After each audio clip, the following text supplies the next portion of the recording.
नांदेड जिल्ह्यात युती व्हावी यासाठी अत्यंत प्रामाणिक प्रयत्न शिवसेनेच्या 4 आमदारांनी केले।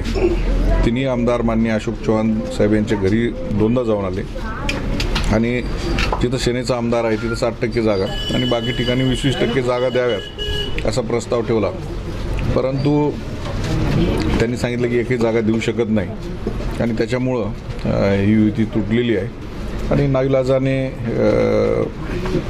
कार्यकर्त्यांमध्ये एक प्रकारचा मनभेद या निवडणुकीच्या निमित्तानं होत आहे। आमचे तिन्ही आमदार विधानसभेमध्ये त्यांच्या घरी दोनदा हा सगळा प्रस्ताव घेऊन गेलेले होते आणि मी खरं म्हणजे त्यांना सांगितलं होतं जाण्याच्या पूर्वी आपण लेखी स्वरूपात प्रस्ताव घेऊन जा आणि मीडियासमोर जा, म्हणजे काय जी वस्तुस्थिती लोकांना सुद्धा कळेल खरं कुठं आहे। परंतु जाणीवपूर्वक अशा पद्धतीनं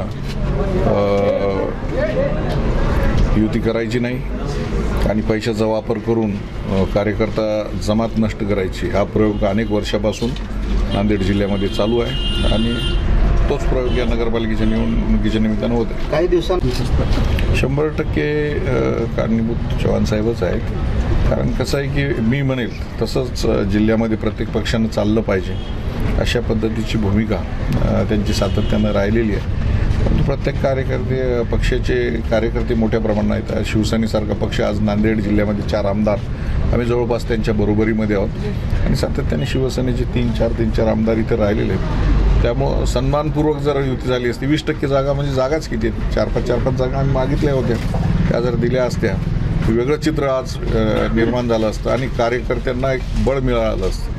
आता हे कार्यकर्त्यांच्या आजच्या निवडणुका होऊन जातात, परंतु याचे वाद हे आयुष्यभर राहतात आणि त्याचे परिणाम कार्यकर्त्यांना भोगावे लागतात। आमच्या निवडणुका असतात त्यावेळेस आम्ही युती करायची आणि कार्यकर्त्यांच्या वेळेस युती तोडायची, हे काही बरोबर नाही। देश विदेशातील प्रत्येक घडामोडींचे लाईव्ह अपडेट मिळवण्यासाठी आता साम टीव्हीच्या सर्व सोशल मीडिया प्लॅटफॉर्मला लाईक, फॉलो आणि सबस्क्राईब करा। तसंच सर्व नोटिफिकेशनसाठी बेल आयकॉन प्रेस करायला विसरू नका।